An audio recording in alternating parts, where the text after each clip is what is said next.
ইবাদতের আগে আমাদের কাজ ঈমান আনতে হবে, ঈমানের আগে আরেকটা কাজ তাগুত ছেড়ে দিতে হবে।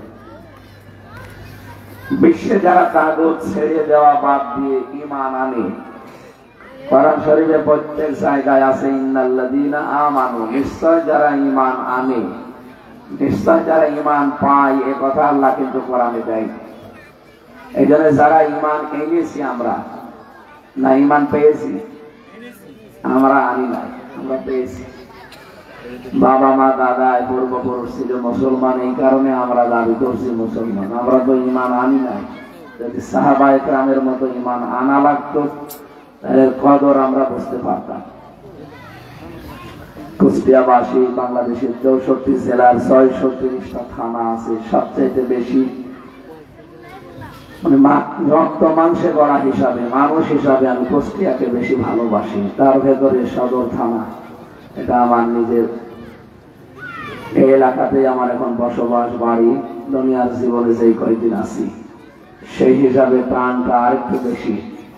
আমি আমার ঈমান থেকে মায়া নিয়ে কথা বলছি। আমরা চাই কেউ যেন ধরা খেয়ে না যায় ময়দানে হাসরে। ঈমান আনার আগে যে কাজটা করা দরকার, মাস্ট বি আপনাকে করা লাগবে, কোরআন কারীমের নির্দেশ। বহু মানুষ ঈমানের দাবি করে কিন্তু তাগুত ছেড়ে দেয় না। তাহলে ঈমানের দাবি নেই আপনার। আপনার জুব্বা হয়তো বড় থাকতে পারে, আপনি কেন্দ্রীয় মসজিদের ইমাম হতে পারেন, কিন্তু আপনি যদি তাগুত ছেড়ে না দিয়ে ঈমানের দাবি করেন, আপনার ঈমান টিকবে না। তো ঝড় আসলে আপনি উড়ে যাবেন। হয়তো সেই কুষ্টিয়ার মজমপুরে ঝড় উঠেছে, এখানে আপনার বাতি বেঁধে গেছে, এইরকম হবে। এদের কোরআনে কারিমে যেই কয় জায়গায় আমি এরকম আয়াত পেয়েছি, আল্লাহ বলেন ঈমান আনতে চাও আগে তাগুত ছেড়ে দাও।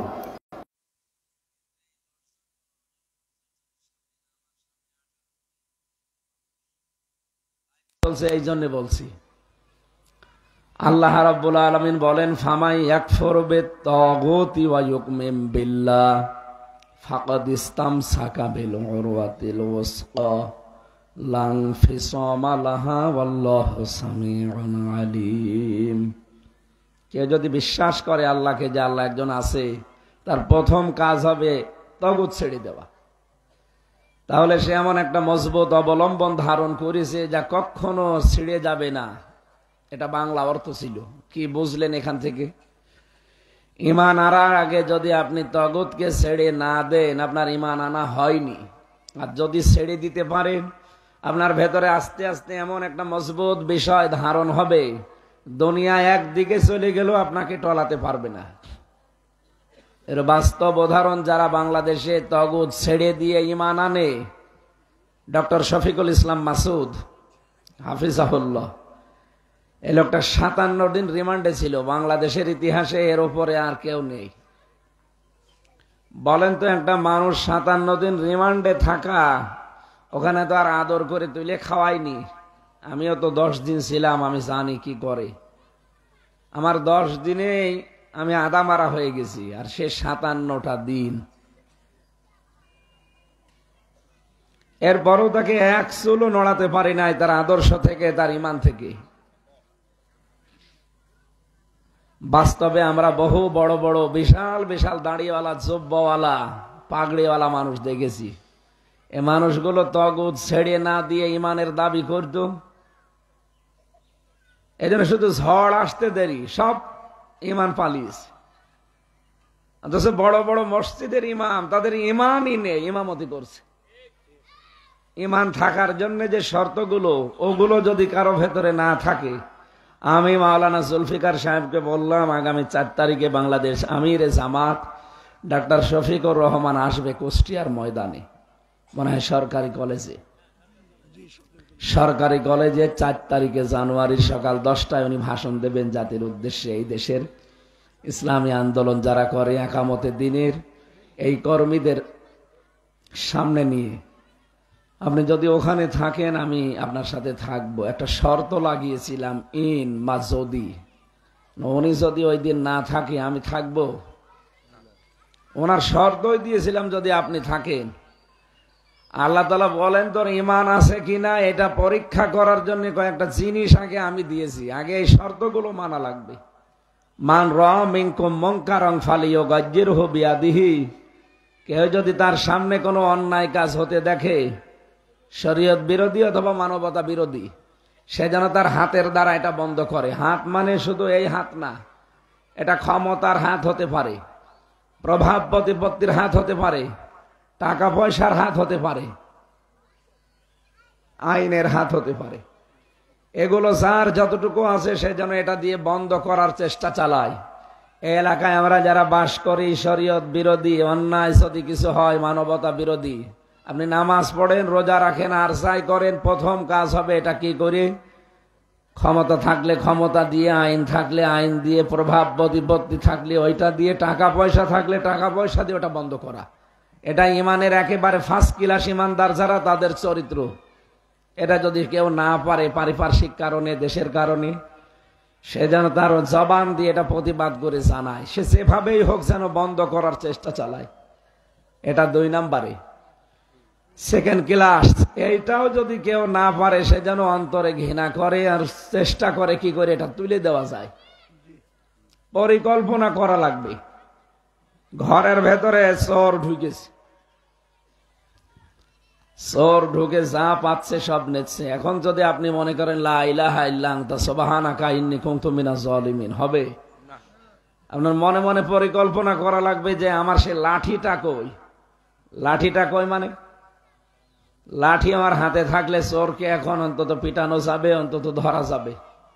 এই যে একটা পরিকল্পনা আঁটলেন, এটা হচ্ছে ইমানের সর্বনিম্ন স্তর। এরপরেও যদি আপনার পরিকল্পনাও না থাকে, ইমানের ভেতরে ঘৃণাও না আসে, অন্যায় দেখে, মানবতা বিরোধী কাজ দেখে, মনে করবেন আপনার ভেতরে ইমান নেই, আপনি একটা বেঈমান।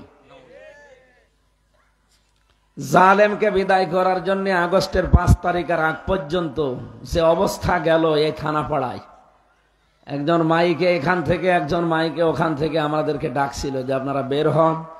আমাদেরকে প্রকাশ্যে গুলি করছে। 14 থেকে 16 জন মানুষ কুষ্টিয়া থেকে একেবারে তাজা প্রাণ বিদায় নিল। ওই দিন যে যতটুকু বেরিয়েছে বেরিয়েছে, যে মানুষগুলো বলছে যে যা করছে করুক গা, ও কাজ আমার না। এমনকি অনেকে বলছিল যে এগুলো বিএনপির কাছ থেকে টাকা খেয়ে এই করছে, অথচ লোকটা দেখি 5 ওয়াক্ত নামাজ পড়তে যায় মসজিদে। ওর না ইমান থাকে কি করে? মানবতা বিরোধী কাজ, যেখানে জুলুমের বিরুদ্ধে অবস্থান নেওয়া ইমানের প্রথম দাবি, পারেননি আপনি, মুখ দিয়ে বলবেন, তাও পারেননি, অন্তত পরিকল্পনা করার দরকার ছিল। আর আপনি যদি এই ভালো কাজে আরো বাদ সাজেন, আপনি নামাজ 5 ওয়াক্ত না, তাহাজ্জুদ মিলে পড়লো, আপনার ইমান নেই, আপনি বেঈমান। এই বাংলাদেশে 15.5 বছরে বহু পীর সাহেব খালি পীর হয়ে বসে আছে, কিন্তু বেঈমান। বহু বড় বড় ইমাম দেখেছি, ইমান নেই, ইমামতি করছে। কারণ এই 3টা বিষয় যদি না থাকে কারো ভেতরে, আদাফ ইসমে তাফসিল, এটা একেবারে সর্বনিম্ন স্তর। এটা না থাকলে তার ইমান থাকে কি করি? তাহলে হাদিস অনুযায়ী বোঝা যায়, বাংলাদেশে আমরা দেখতে যা মনে হচ্ছে, 96% যে মুসলমান আমরা বলি, এটা আদমশুমারিতে, আর ওই যে আমাদের খাতনা করা আছে, এইটাই। ইমানের দাবিতে সত্যি করে বলেন তো, আমরা কি আসলে মুসলমান? তাহলে তো ওই 3টার আমাদের একটা পাওয়া যেত। কুষ্টিয়াতে আমরা যেভাবে প্রতিবাদী মানুষ বাস করি, এই দেশে বিশেষ করে এই জেলায় যারাই দায়িত্বে থাকবে, এই মানুষগুলো তো 1 চুল ছাড় পাওয়ার কথা ছিল না। আমরা যদিও জিম্মি হয়েছিলাম, তারপরেও তো অন্তত প্রতিবাদের ভাষা আমাদের হয়নি, আরো শক্ত হওয়ার দরকার ছিল। কুষ্টিয়ার সাবেক যে এসপি এখন জেলখানায়, তানভীর, আলেমদেরকে হাত ভেঙে দেবে এই কথা যে লোকটা এখানে বসে এই জমিনে দাঁড়িয়ে বলেছিল, কত বড় ক্ষমতা! কোথায় তার বাড়ি? সে বাগেরহাট।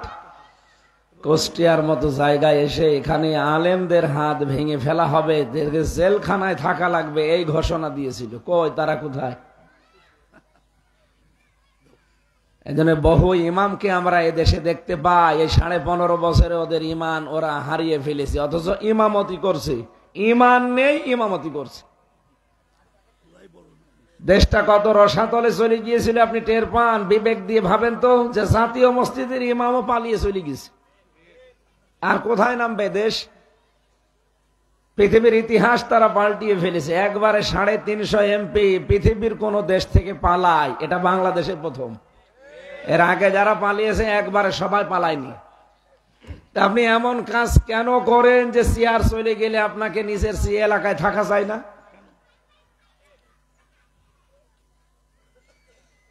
না, আমরা এমন কোন কাজের সামনে ইনভলভ হব না। কোরআনে কারিমের আয়াত আমার মাঝে মাঝে সূরা নমলের 52 নম্বর আয়াতটা মনে হয় এখনো। রব্বুল আলামিন বলেন, ফাতিলকা বুয়ুতুহুম খাওয়িয়াতাম বিমা যালামু। হে নবী, এই সেই ঘরগুলো, এগুলোর দিকে একটু তাকান। আমি খাওয়িয়াতান জনশূন্য করে দিয়েছি, এগুলোকে আমি পরিত্যক্ত বানিয়ে দিয়েছি, আজকেও এখানে আর থাকে না। বিমা যালামু, এদের জুলুমের কারণে। এত বেশি জুলুমেরা এই সমস্ত ঘর থেকে করেছিল দুর্বিসন্ধি ষড়যন্ত্র, যে ঘরগুলো এখন পর্যন্ত অভিশপ্ত হয়ে আছে। আপনি তাকান, সারা বাংলাদেশের আমার প্রায় 630টা থানায় আমার যাওয়া শেষ। কম বেশি সব জায়গায় যে দেখছি জালেমদের আর কিচ্ছু বাকি নেই, সব উড়ে গেছে। ওদের পায়খানার প্যান পর্যন্ত মানুষ খুলে নিয়ে চলে গেছে। কত রাগ বলেন তো তাদের উপরে। অথচ 5 তারিখের আগে ওই মানুষগুলোর কি দাপট ছিল। আপনি হানিফ সাহেবের বাড়ির দিকে তাকান তো, এখন ওটা জন টয়লেট হয়ে গেছে। আপনি এখনো যান, দেখবেন 4-5 জন করে এদিকে ওদিকে যাচ্ছে আর প্রসাব করছে। তো কেন এই কাজ কেন করা লাগবে? আপনার কি কম ছিল? আপনি যে পর্যায়ে ছিলেন, যদি মানবিক হতেন, পৃথিবীর সব পালিয়ে গেল, আপনাকে পালানো লাগতো না। যে অবস্থায় আছেন, আমার মনে হয় মানুষ আপনার উপরে, সারা দেশে আমি যাই, যেভাবে গালি দেয়, আর যে অবস্থায় আছে, কোন জায়গায় যদি সত্যি আপনাকে দেখে পিটিয়ে মেরে ফেলবে। আদালতে তুলতে গিয়ে ইনু সাহেবকে যদি পচা ডিম মারে মানুষ, কত নিচে নামলে মানুষ এত নিচে নামতে পারে বলেন? আদালতে আমি 3 বছর ছিলাম না, ডিম মারা কি অনেক মহিলাকে পর্যন্ত আমি এই পিছন ভ্যাঙের পেছনে পেছনে কাঁদতে দেখেছি। তারা বলতো, মুফতি সাহেব কোনো ভয় নেই, আমরা সব জানি যে এগুলো সব মিথ্যা কথা। আর আপনাকে তো এই কথা বলে না, পিছন ভ্যানের পেছনে আপনাকে গালি দেয়, বলে কুত্তার বাচ্চা যাচ্ছে। এমন জীবন কেন তৈরি করা লাগবে যে আমার চোখ বন্ধ হয়ে গেলে মানুষ আমার আরো গালি দেবে? আমার চোখ বন্ধ হওয়ার পরে যদি একটা মানুষ আমার জন্য আহ না করে, তো ওই রকম জীবন থাকার চাইতে মরে যাওয়া ভালো। ফামা বাকাত আলাইহিমুস সামাওয়াতু ওয়াল আরদু ওয়া মা কানু মুনজারিন। এমন লোক দুনিয়া থেকে মারা যায়, ওর জন্য আকাশেও কেউ কাঁদে না, জমিনেও কেউ কাঁদে না, এমনকি ইন্না লিল্লাহ কেউ পড়ে না। অ্যাটর্নি জেনারেল একজন ছিল, আমি নাম নিলাম না, এনি মারা যাওয়ার পরে আমি ফেসবুক দেখেছি 100টা কমেন্টের 99টা মানুষ শুধু গালি দিয়েছে আর বলেছে আলহামদুলিল্লাহ। তাও তো কঠিন মুহূর্তে। ও যদি এখন মারা যেত 102 জন বলতো আলহামদুলিল্লাহ। এই জন্য বাস্তবতাকে মেনে নেওয়া লাগবে। আমাদের ঈমান আনার আগে কাজ হচ্ছে তগুত ছাড়া। আর তগুত কি, এটা অনেকে জানে না। তগুত মনে হয় যে মিনিসিটি বাজারে কিনতে পাওয়া যায় না। তগুত কি মিনিসিটি বাজারে কিনতে পাওয়া যায়? তগুতটা আগে আপনাকে পরিচিত হওয়া লাগবে, এটা জানা লাগবে, জানার পর এটা ছেড়ে দেওয়া লাগবে। 1 নম্বরে নবীজি বলেন, এই পৃথিবীর ময়দানে তগুত হচ্ছে তারা যারা অহংকার করে। বলেন তো, অহংকার মানুষের ভেতরে ছিল না ছিল না? কি হনরে হনুমান হয়ে গেছে, কাউকে পাত্তা দিত না, কিছু মনেই করতো না।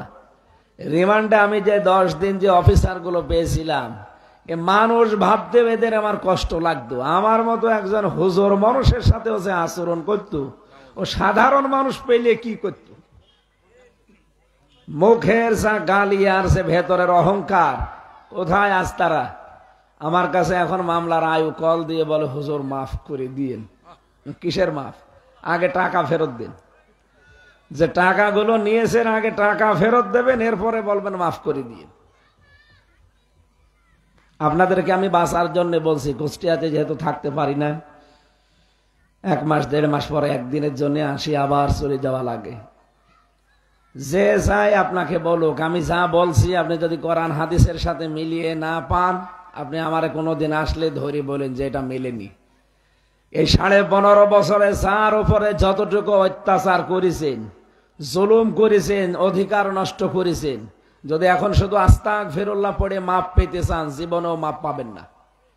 আগে তার কাছে যাবেন, তার ক্ষতিপূরণ দেবেন। কথা বুঝতেছেন? আপনার কারণে যদি এলাকায় কেউ ব্যবসা বাণিজ্য করতে না পারে, আপনার কারণে যদি উপরের কোনো প্রমোশন সে না পায়, আপনি মিথ্যা মামলা দিয়ে, মিথ্যা সাক্ষী দিয়ে তার জীবনটা নষ্ট করে থাকেন, আগে তার পরিবারের কাছে যে মাপ চাবেন।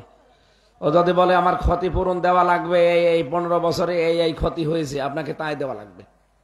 যদি মাপ পেয়ে জান্নাত পেতে চান, আর না হলে আপনার নামাজ, রোজা, হজ, এই যাকাত সব মাঠে মারা যাচ্ছে, কিচ্ছু কবুল হবে না। কিন্তু এই বাস্তব কথাগুলো তুলে ধরতে চায় না। আমার তো আর ইমামতি নেই আপনার মতো, আমার ইমামতি চলে যাবে।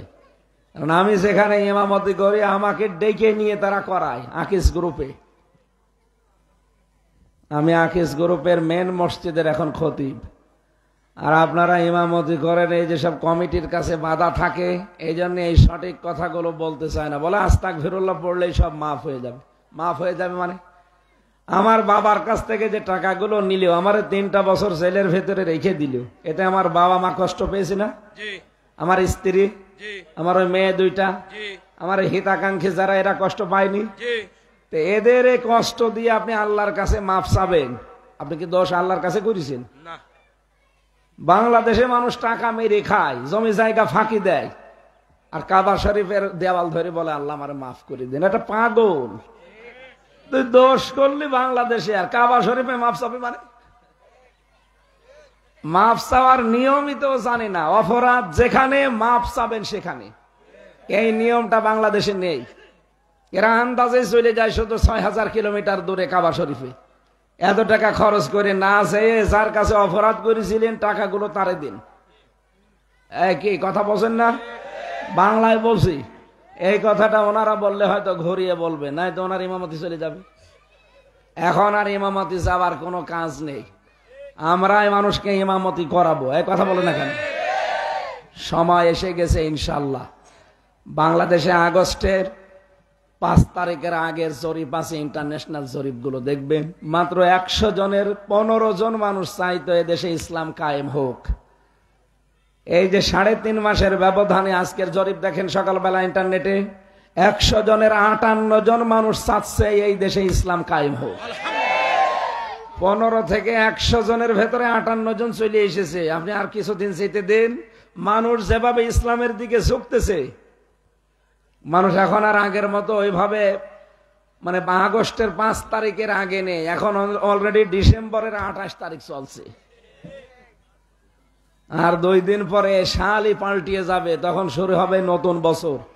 আমরা চাই নতুন বছর যেন বাংলাদেশটা কোরআন দিয়ে শুরু হয়। কথা বলেন ঠিক কিনা? হবে ইনশাআল্লাহ। আমরা বিশ্বাস করি হবে। কোরআনের পাখি আল্লামা দেলাওয়ার হোসাইন সাইদি রহমতুল্লাহ আলাইহি জীবনে যতগুলো স্বপ্ন দেখেছিলেন, আল্লাহ একটা স্বপ্নকেও মিথ্যা প্রমাণ করে নাই। প্রতিটি স্বপ্ন তার দেখিয়েছেন বাংলাদেশে। বলেছিলেন যে জালেমরা এদেশে ইঁদুরের গর্ত পাবে না। আপনি দেখেন ইঁদুরের গর্ত পাবেন না। আমি কয়েকদিন আগে মালয়েশিয়া, সিঙ্গাপুর, থাইল্যান্ড সহ ইন্দোনেশিয়া বহু দেশে গিয়েছিলাম। যেই দেশে যায় দেখি জালেম 2 জন হোটেলে বসে আছে। কি আপনি? বলে হুজুর আমি আগেই পালিয়েছি। যতগুলো দেশে গেলাম আকিস গ্রুপ থেকে আমার তো একবারে নিয়ে যায় প্রায় 37টা দেশে, 40টা দেশে নিয়ে যায়। যেখানে যায় হোটেলে ওঠা লাগে, হোটেলে উঠে দেখি শয়তান বসে আছে। কি আপনি কোথায়? বল আমি আগেই চলে এসেছি। আমি একটু আশ পেয়েছিলাম যে ঝামেলা হতে পারে, যেন আগেই পালিয়েছি। বললাম আপনার সেই সাহেব পাড়া কই? মালয়েশিয়াতে সাহেব পাড়া বানিয়েছে, কানাডায় বানিয়েছে বেগম পাড়া। বলছে তালা লাগানো, ওখানে গেলে জনগণ আবার পিটাবে। সিঙ্গাপুরে একই অবস্থা। থাইল্যান্ডে অনেক শয়তান যেগুলো চরিত্র খারাপ ওখানে যায়, সব হাফ প্যান্ট পরা মানুষ তো ওরা যে ওলার পালাট কাজ করতে যায়, এখন আর কাজ করার জন্য সে শরীরও ওঠে না, কারণ এখন তো এখান থেকে আর টাকা মারিং কাটিং হয় না। এক এক বছরে 42,000 কোটি টাকা করে আপনি পাচার করেছেন। দেশটা বহু আগে দাঁড়িয়েছে তো, বলেন আপনি বিবেক দিয়ে। 52 না কি 42,000 কোটি এক এক বছরে পাচার হয় এই দেশ থেকে। এ পাচার যদি রোধ করা যায় বাংলাদেশ থেকে, আর চাঁদাবাজি বন্ধ করা যায়, এ দেশটা এমনি দাঁড়িয়ে যাবে। আমি একেবারে খাঁটি কথা বলছি। এ দেশ থেকে শুধু পাচার রোধ করেন আর শুধু চাঁদাবাজি বন্ধ করে দিন, তাহলে মানুষ থাকবে দেশের শান্তিতে, আর দেশটা দাঁড়িয়ে যাবে। গত 2 দিন আগে আমরা হেলিকপ্টারে করে ওনার মাহফিল ধরতে পারবো না, ভাড়া করে বলছে চলেন আপনারে পৌঁছিয়ে দেই। ওনারা আমারে নিয়ে আসছিল সেই পটুয়াখালী থেকে রংপুর, বিশাল ডিস্টেন্স। যাওয়ার সময় তো সব দেখা যায়। পাইলটকে বললাম একেবারে নিচে নামান, অন্তত বিল্ডিং এর যেন বেঁধে না যায় এরকম ভাবে যান। তাই আমারে বলছিল পাইলট যে এই যে দেখেন এই প্রতিষ্ঠানগুলো এখনো তৈরি হয়নি, অনেকগুলো জেলা তো পার হওয়া লাগে, প্রায় 13-14টা জেলা পার হওয়া লাগে। যতগুলো জায়গা দেখলাম আমারে বলছিল হুজুর আমি তো রাষ্ট্রের কাজ করি, বহু শয়তানকে আমি বহন করি। এই দেশে যত টাকা পাচার হয়েছে, টাকাগুলো যদি শয়তানরা পাচার না করে এই দেশে কাজে লাগাতো, এরকম বড় বড় ফ্যাক্টরি তৈরি করতো, 36 লাখ যুবক এই দেশে এখন শিক্ষিত বেকার পড়ে আছে, এদের কর্মসংস্থান তৈরি হতো, এরা বাইরে যে সৌদি আরবে রাস্তা ছাড়ি দিত না। আর যারা আজ পালিয়ে গেছে এদের পালানো লাগতো না, এরা মরণ পর্যন্ত এদেশের দায়িত্বে থাকতে পারতো যদি অন্তত টাকাগুলো পাচার না করতো। চিন্তা করেছেন 32,000 কোটি টাকা লাগে পদ্মা সেতুর মতো ব্রিজ বানাতে, তাও তো 3 বারের বাজেট। সরকারি হিসাবে যদি আন্তর্জাতিক ভাবে কেউ হিসাব করে সর্বোচ্চ 12,500 কোটি টাকা লাগবে পদ্মা সেতু বানাতে। সেখানে 3 বার বাজেট করে করে বাকি টাকাগুলো আল্লাহর ওলিরা সব খেয়ে ফেলিস। আর প্রতি বছরেই পাচার হয় 42,000 কোটি টাকা। পদ্মা সেতু প্রতি বছরে বছরে বানানোর পরও আরো টাকা থেকে যেত। এক দরবেশ সেই 36,000 কোটি টাকা মারিং কাটিং করেছে। ইসলামী ব্যাংক থেকে 80,000 কোটি টাকা ওরা চুরি করেছে। 80,000। নিজে তো জাতির জন্য কিছু করতে পারেন না, একজন করেছে সেইটা ধ্বংস করেছে। নিজে কিছু করেন তো মেধা দিয়ে। এজন্য আমাদের কথা হচ্ছে আপনি মাপ পেতে চাইলে যদি আপনি এসব বিশ্বাস করে থাকেন, আর আমরা জানি আপনারা বিশ্বাস করেন না, যদি কারো ভেতরে একটু অনুশোচনা অনুতপ্ত হওয়া আসে, আপনি যার কাছে অপরাধ করেছেন তার কাছে ক্ষমা চেয়ে নেবেন, তার ক্ষতি পূরণ হয়ে গেলে ওইটা দিয়ে দেবেন, এরপরে বলবেন আস্তাগফিরুল্লাহ, আমি আপনাকে বাঁচাতে চাই, আপনার শত্রু না, আমি মন থেকে বলছি। আল্লাহ আমাদের মেনে নেওয়ার তৌফিক দেন, বলেন আমিন। কোরআনে কারিমের সূরা আহজাব 72 নম্বর আয়াতটা আমরা পড়েছি। রব্বুল আলামিন বলেন, ইন্না আরাদনাল আমানাতা আলাস সামাওয়াতি ওয়াল আরদি ওয়াল জিবাল। অবশ্যই আমি আমার এই আমানত, তার মানে কোরআনে কারিমকে পেশ করেছিলাম। আমি দিতে চেয়েছিলাম আকাশের উপরে, জমিনের উপরে, পাহাড়ের উপরে। এত বড় বিশাল সৃষ্টি কেউ নিতে রাজি হয়নি। ফা বাইনা আইয়াহমিলনাহা, তারা এটা বহন করাকে অস্বীকৃতি জানিয়েছে। ওয়াশফাকনা মিনহা, তারা ভয় পেয়েছে। ও হামালাহাল ইনসান, কিন্তু আশ্চর্য, এটা বহন করার দায়িত্ব মানুষ নিয়েছে। এ পৃথিবীতে সবচাইতে দুর্বল সৃষ্টি যদি ধরা যায় মানুষ। খলিকাল ইনসানু দাঈফা, দাঈফ না দাঈফাস, একেবারেই দুর্বল করে মানুষকে বানালাম। আর তারা এই বিশাল আমানতটা মাথায় নেওয়ার আগ্রহ পেশ করে নিয়েও নিয়েছে, কিন্তু এখন আর আমানত বহন করতে পারে না। কোরআনে কারিম একটা আমানাত। এটা কি আমানত? আপনার একেবারে ব্যক্তিগত জীবন থেকে আন্তর্জাতিক জীবন পর্যন্ত সবগুলো এর ভেতরে আছে। এগুলো মেনে নিতে পারলে আমানতটা আপনি বহন করতে পারেন। যারা মেনে নিতে পারে না ওই মানুষগুলো কোরআনের সাথে বেঈমানি করছেন। ৬,৬৬৬টি আয়াত এটা প্রসিদ্ধ, আর ৬,২৩৬টি আয়াত এটা বিশুদ্ধ। একটা বিশুদ্ধ আর একটা প্রসিদ্ধ, দুইটাই ঠিক আছে, প্রচলিত সারা পৃথিবীর ভিতরে। আমাদের এই অঞ্চলগুলোতে ৬,৬৬৬টি আয়াত আমরা জানি। আপনি আরব বিশ্বের ওই সমস্ত দেশে যেয়ে দেখবেন ওখানে ৬,৬২৩টা আয়াত বলে তারা। এই আয়াতগুলো আল্লাহর পক্ষ থেকে আমাদের জন্য উপহার। যারা মেনে নিতে পারে তারা সৌভাগ্যবান, যারা মানে না ওরা দুনিয়ায় সব কিছুর মালিক হলো হতভাগ্যা। আমরা যেন হতভাগ্য না হয়ে যায় আল্লাহর এই বিশাল আমানত পেয়ে। ব্যক্তিগত জীবন থেকে আমানতকে আপনার বহন করা শুরু করবেন। আপনি যে মানুষের সাথে কথা বলেন, হাসি মুখে একটা কথা বললেও সাদগা দেওয়ার স্বভাব হয়। যেই ধর্মে হাসি মুখে কথা বলার স্বভাব, এই ধর্মে কোনো মানুষের ক্ষতি করার মন মানসিকতা তৈরি হতে পারে। এমন একটা ধর্মের অনুসারী হওয়ার পরও আমাদের দ্বারা ক্ষতি হবে কোন কারণে? মানুষের ভেতরে তো খায়রুন নাস মাইয়ানফাউন নাস, এখানে আলেম আছে না? খায়রুন নাস মাইয়ানফাউল মুসলিমিনা দেয়নি, মাইয়ানফাউন নাস আছে। ইয়ানফাউ মজারে বর্তমান ভবিষ্যৎ, প্রেজেন্ট ফিউচার। নবীজি বলেন মানুষের ভেতরে উত্তম মানুষ ওইটা যার দ্বারা মানুষের উপকার হচ্ছে এবং হবে। যার দ্বারা মুসলমানের উপকার হবে এবং হবে তা বলেননি, মানুষের। হিন্দু কি মানুষ না? খ্রিস্টান মানুষ না? মানুষ হিসাবে যারা বিবেচিত, আপনার দ্বারা যদি তার উপকার হয়, সে যে কোনো উপকার হতে পারে। তাহলে আপনি মনে করবেন আল্লাহর কাছে আপনি একজন শ্রেষ্ঠ মানুষ। কথাটা কত গুরুত্বপূর্ণ আমার মনে হয় এইটাই মানুষের জীবন পরিবর্তনের জন্য যথেষ্ট। খায়রুন নাস মাইয়ানফাউন নাস। পৃথিবীতে আল্লাহর কাছে, রসুলের কাছে উত্তম মানুষ ওইটা যার দ্বারা মানুষের উপকার হয়। আল্লাহ হাদিসটা মেনে চলার মতো তৌফিক আমাদের দাও, বলেন আমিন।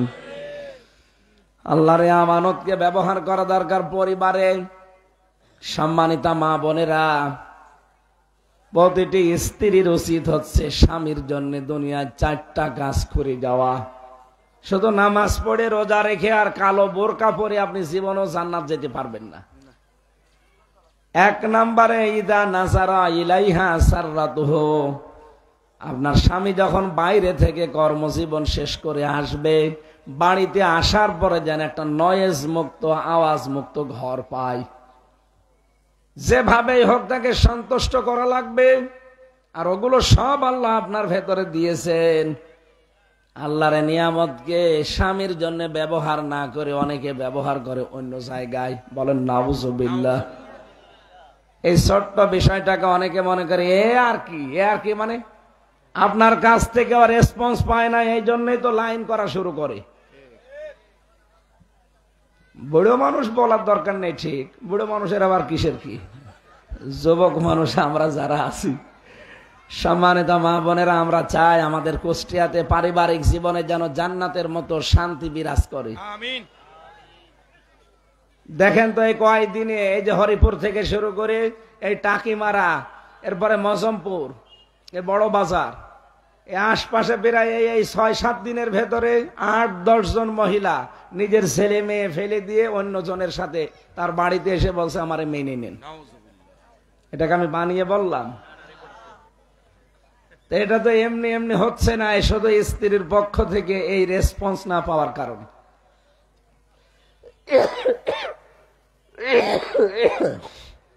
প্রশ্ন আসতে পারে তাহলে আপনি পরকীয়া প্রেম করতে উদ্বুদ্ধ করছেন না?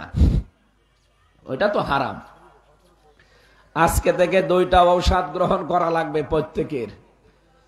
সূরা নূরের 30 নম্বর আয়াতটা, কুল্লিল মুমিনিনা ইয়াগুদ্দু মিন আবসারিহিম ওয়া ইয়াহফাযু ফুরুজাহুম।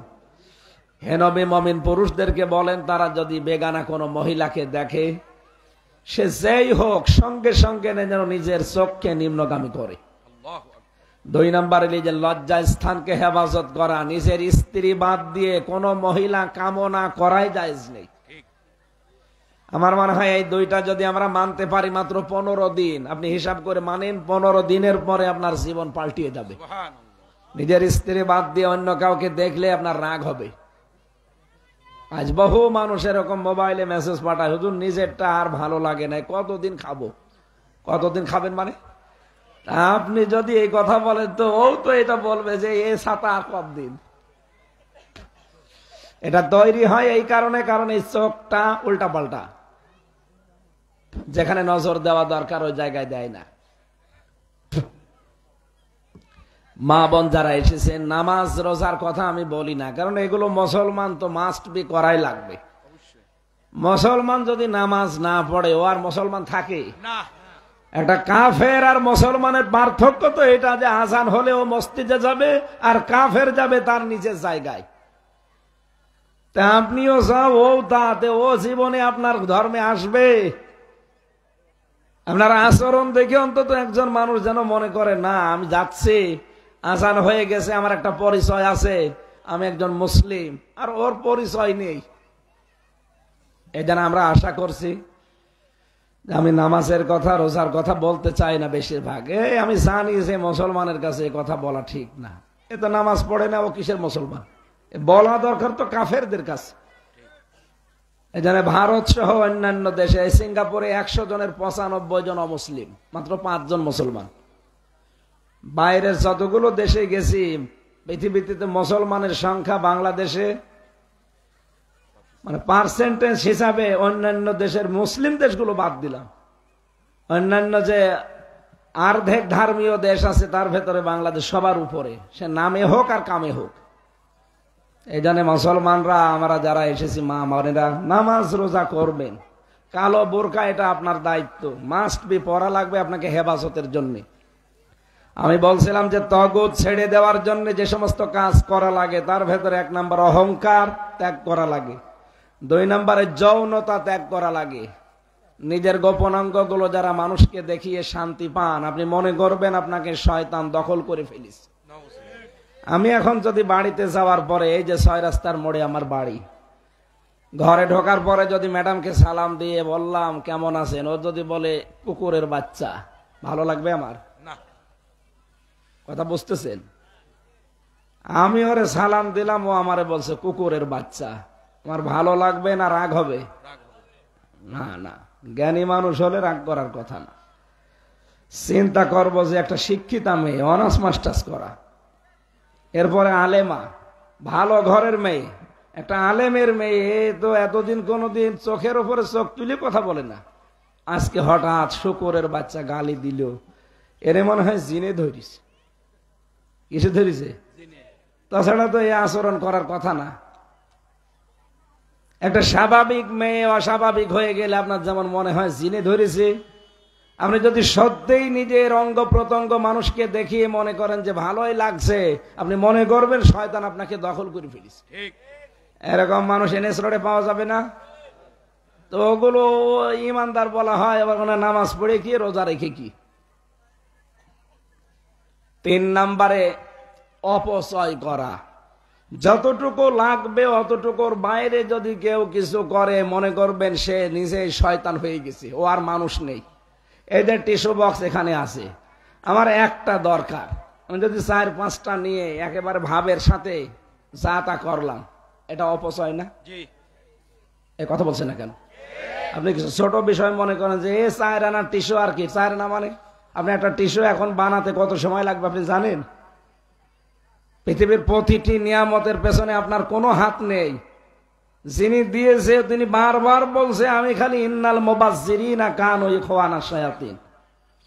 পৃথিবীতে একটাই অপরাধ আছে যেটা করলে মানুষ শয়তানের ভাই হয়ে যায়, তার নাম অপচয়।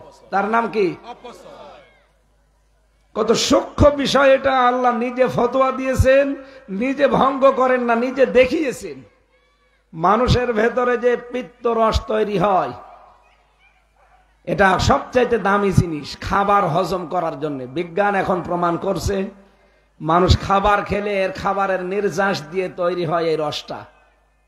কিছু টয়লেট হয়, কিছু প্রসাব হয়, কিছু বীর্য হয়, কিছু রক্ত হয়, কিছু এগুলো শরীরের ভেতরে ছড়িয়ে যাচ্ছে। আর কিছু জিনিস দিয়ে পিত্ত রস তৈরি হয়, খাবারের যেটা নির্যাস ওইটা দিয়ে। যতক্ষণ পেটে খাবার থাকে ততক্ষণ ওটা ফোঁটা ফোঁটা পড়তে থাকে, যত তাড়াতাড়ি হজম হয়ে যায়। যখন আপনার পেটে খাবার থাকবে না, ওটা আর পড়বে না, অটোমেটিক বন্ধ হয়ে যাবে। আল্লাহ বলেন আমি নিজে বন্ধ করে দিই। সুবহানাল্লাহ বলতে পারেন না? আল্লাহ কত সতর্ক, অপচয় হবে না এই কারণে। আর আমরা আন্দাজে যেখানে 2 টাকা খরচ করলে হয়ে যায়, উনি ভাব দেখাতে গিয়ে সেখানে খরচ করে 10 টাকা। যখন ওই 2 টাকাও থাকবে না তখন টের পাবেন। এই জন্য আমাদের উচিত এই যে কাজগুলো বলছি, অপচয় করা, যৌনতা ছড়ানো, অহংকার করা, এগুলো মানুষের কাজ না, এগুলো শয়তানের কাজ। কোন মানুষ যদি এই কাজ করে ফেলে, সে যেন চিন্তা ভাবনা করে যে আমি আর মানুষ নেই, আমি একটা শয়তান হয়ে গেছি।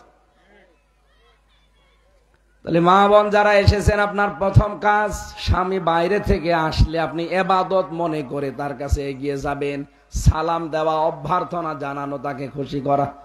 2 নম্বরে ওয়াইদা গাবা আনহা হাফিজাতুহু, ও যখন বাইরে চলে যাবে তখন নিজেকে হেফাজত করে রাখা লাগবে। অথচ অনেকে দেখি অন্যের সাথে তখন আবার লাইন করার সুযোগ পায়। এটা শহরে বেশি হয় না?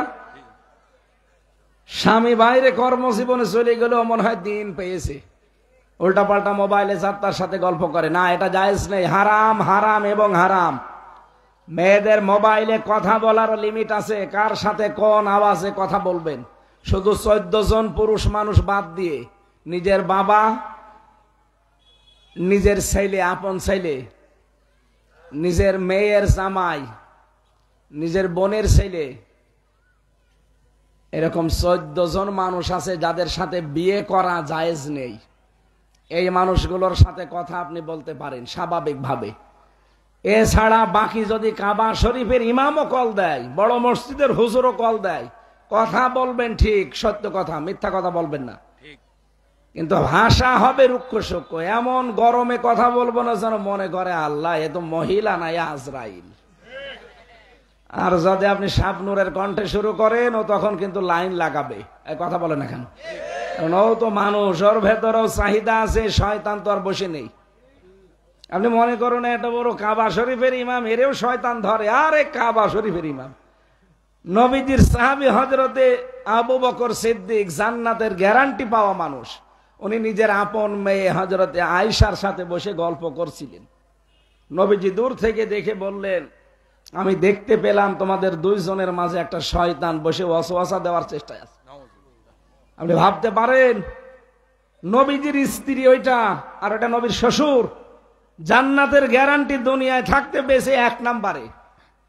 এরা বাপ মেয়ে গল্প করলে যদি শয়তান মাঝে বসে থাকতে দেখা যায়, আর আপনি ভাবির সাথে মনের সুখে গল্প করেন, কবে অঘটন ঘটে যাবে সেদিন টের পাবেন।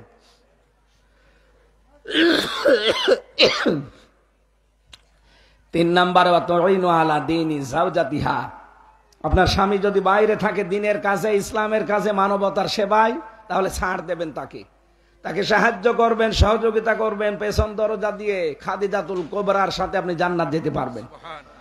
হযরতে খাদিজা জীবনে 1 ওয়াক্ত নামাজ পড়েননি, রোজা রাখেননি, হজও করেননি, যাকাতও দেননি, কিন্তু তাকে আল্লাহ জান্নাতে একটা ঘর বানিয়ে আলাদা তার জন্য সুসংবাদ পাঠিয়েছেন। এই একটাই মাত্র কারণ, তিনি স্বামীকে সাপোর্ট দিতেন। আপনি কি করেন? আরো তো বাধা দেন।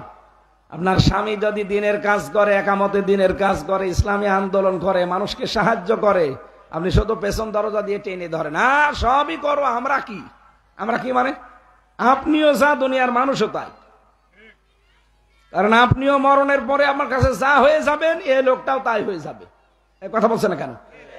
আপনার সাথে আমি ভালো ব্যবহার করি একটাই কারণ, যেন আমার জান্নাত তৈরি হয়। এর সাথে আমি ভালো ব্যবহার করি একটাই কারণ, যেন আমার জান্নাত তৈরি হয়। তা আমি আপনাকে খুশি করার জন্য, আরামে রাখার জন্য হারামি খারাপি সব বাবা শাহজালাল হালাল করে নেব, আর ওর অধিকার নষ্ট করবো মানে? আমাল হায়াতুদ দুনিয়া ইল্লা মাতাউল গুরুর, পৃথিবীর জমিনটা পুরা ধোঁকা। কে বলছেন? এটা যে কত বড় বাস্তব কথা আমি নিজে এখন টের পাচ্ছি। আমার বাবা রিয়াজউদ্দিন, এই যে আমার বাড়ি হালসা, আমার দাদা জাহান আলী, তার বাবার নাম হচ্ছে নমাজ আলী। এরপরে আমি আর চিনি না, সত্যি কথা বলছি, আমি আর চিনি না। অথচ 60-62 বছর আগে এই লোকটা মারা গেছে। উনি যদি এখন কুষ্টিয়ার আমার হালসার ওই বাড়ি এসে বলে এই 2 তলা বাড়ি আমার, এটা আমি বানিয়েছিলাম, ও দাঁত মুখ খুলে ফেলবো না, যে ভণ্ডামি করার জায়গা পান না। কিসের নমাজ আলীর বাপ আপনি? হ্যাঁ, আমি তো নমাজ আলীকে চিনি না। অথচ এই সমস্ত করার জন্য সে সারা জীবন মাথার ঘাম পায়ে ফেলেছে। কথা বলে না কেন? আমিও যা করলাম এগুলো যদি আমার জন্য 100 বছর পরে কুষ্টিয়ায় আসি, কেউ আমারে চিনবে? আমার নিজের মেয়ে চিনবে আমারে? আমার মেয়েও হয়তো থাকবে না, তার মেয়ের মেয়ে, 3 পুরুষের পরে আমরা আর চিনি না। অথচ এদের জন্য সব কিছু ওলট পালট করে ফেলি, বিশাল আমানত গুলো নষ্ট করে ফেলছি। স্বামী যেটা জায়েজ, যেটা যদি আপনাকে করতে বলে, জীবন থাকতে আপনাকে মানা লাগবে। আল্লাহ আমাদেরকে মেনে চলার তৌফিক যেন দান করেন। এরকম ব্যক্তিগত, পারিবারিক, সামাজিক সব জায়গায় আল্লাহর ইবাদত আছে। কি লেখেন কিছু বোঝা যায় না, কি লিখেছেন?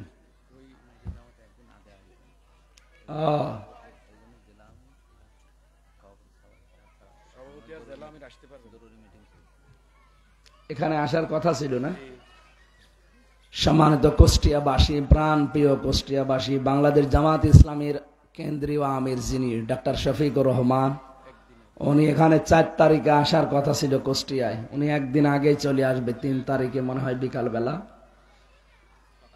ওনার যে সমস্ত রাজনৈতিক বা সামাজিক প্রোগ্রামগুলো আছে উনি করবে। সময় থাকলে যাদের দাওয়াত দেয় তারা অবশ্যই যাবেন। এখানে অনুষ্ঠানটা আজকে আমার থাকার কথা না, আমি থাকার কথা এখন নোয়াখালী। ওখানে দিনের বেলায় আমার মাহফিল আছে, আমি এখনই চলে যাব, না গেলে পাবো না। এটা যদি আগামী বছর থেকে আমরা 3 দিন এইরকম না, আমরা মিজানুর রহমান আজহারি ওনাকে নিয়ে আসার কথা বলছি কুষ্টিয়াতে। যদি ওই যে স্টেডিয়াম মাঠে হয়তো দেব, কারণ এখানে জায়গা হবে না। স্টেডিয়াম মাঠে 8-10 লাখ মানুষের আয়োজন করব পুরাটা মিলে।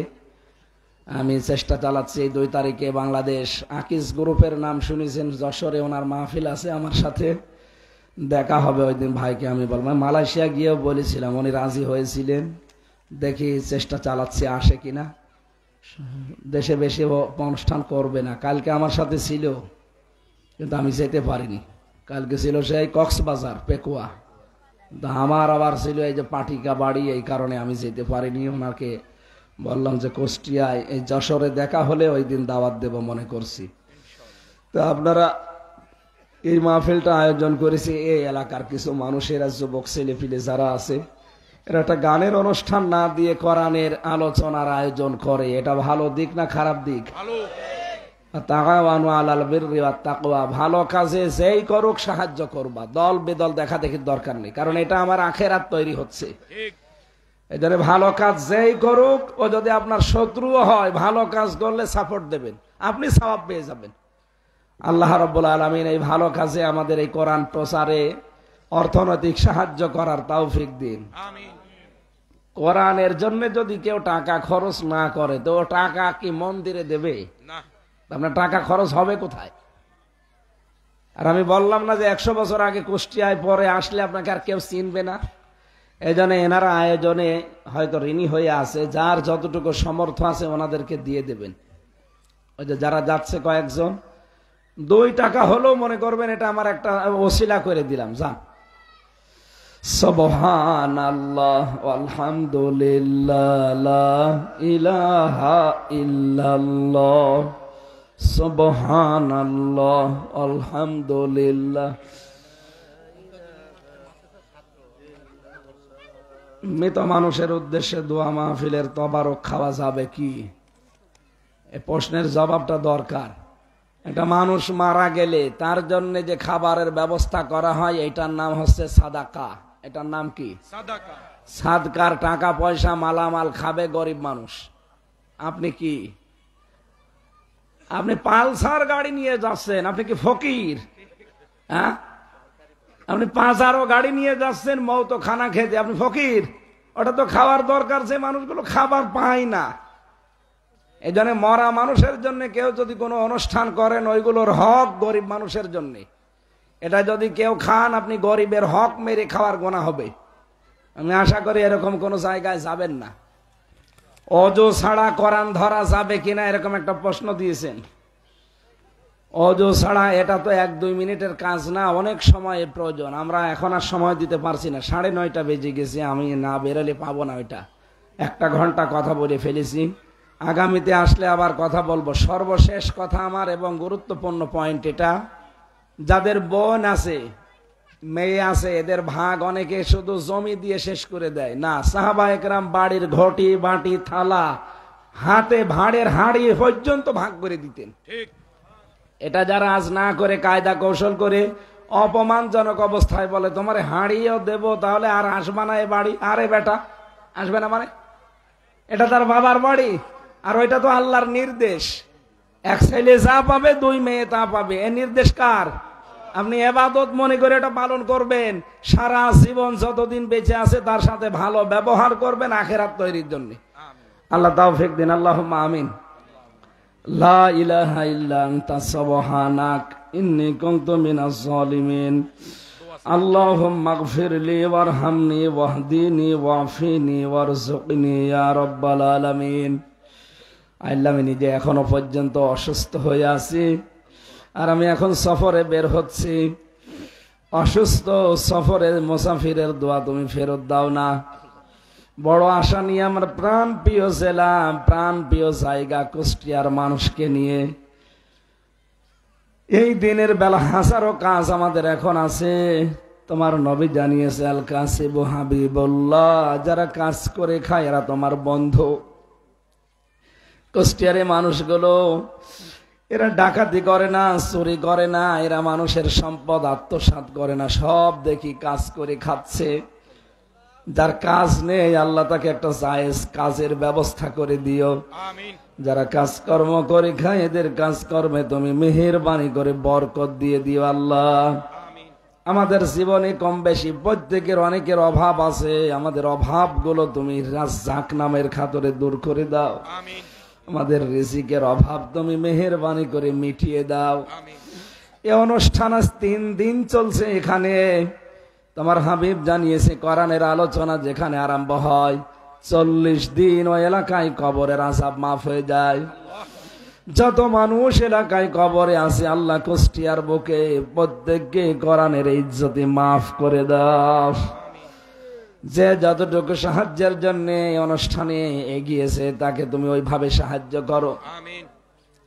মা বোনদেরকে তুমি খাদিজার মতো, আয়েশার মতো বানিয়ে দাও রব্বুল আলামিন। কুষ্টিয়ার মেয়েদেরকে আমি সবচেয়ে বেশি ভালোবাসি, এদেরকে তুমি জান্নাতে যাওয়ার পাতেহ অর্জন করার তৌফিক দাও। এই জেলাতে আজ পর্যন্ত যারা কোরআনে কারিমের খেদমত করে বিদায় নিয়েছে, যত আলেম এই কুষ্টিয়া থেকে মারা গেছে, মাওলানা এনামুল হক শাফি, আল্লাহ তাআলা মেহেরবানি করে তাকে মাফ করে দাও। যত মানুষ কবরে আছে, আল্লাহ কবরগুলো জান্নাতুল ফেরদাউস বানাও। কুষ্টিয়ার ভেতরে এই থানা পাড়ার, বিশেষ করে এই নদীর পাশে আমরা যারা আছি, নদীর যত বড় বিপদ আছে, নদীর বিপদ থেকে বাঁচাও। নদীর যত উপকার আছে, কল্যাণ আছে, নদীর কল্যাণগুলো আমাদেরকে দান করো। এদের অনেকের অভাব আছে, আল্লাহ তুমি এদের অভাব দূর করে দাও। যে যুবকগুলো বিশাল খেদমত করলো, আল্লাহ যুবকদেরকে যে মা পেটে নিয়েছে, মায়ের পেট তুমি খাদিজার মতো বানিয়ে দাও। যত নারী পুরুষ এখানে আছে অসুস্থ, অনেকে এমন রোগ দিয়েছ মানুষের কাছে বলাও যায় না, মেহেরবানি করে গোপন এই রোগটা তুমি ভালো করে দিও আল্লাহ। আলহামদুলিল্লাহি রাব্বিল আলামিন। লা ইলাহা ইল্লাল্লাহু মুহাম্মাদুর রাসূলুল্লাহ। আগামী বছরে যদি 3 দিন অনুষ্ঠান এখানে হয়, এই জায়গায় হবে কিনা জানি না, যদি হয় আমরা আসব। চেষ্টা করছি মাওলানা ডক্টর মিজানুর রহমান আজহারি ভাইকে এবং মাওলানা তারেক মনোয়ার সাহেবকে নিয়ে আসার চেষ্টা চালাবো ইনশাআল্লাহ। আসসালামু আলাইকুম।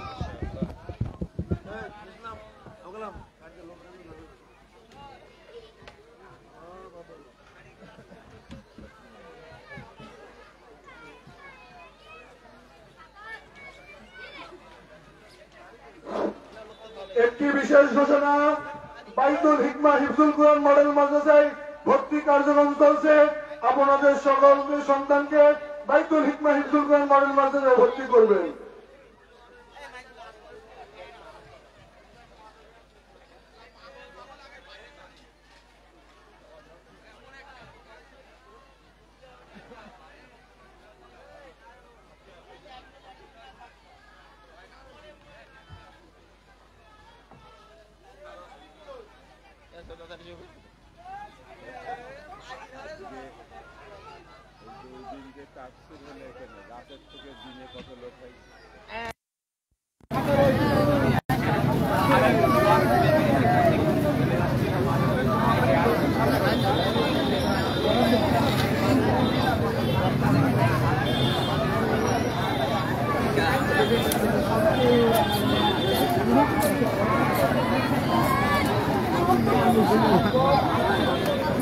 আমার এই মাঠে আগে আসতে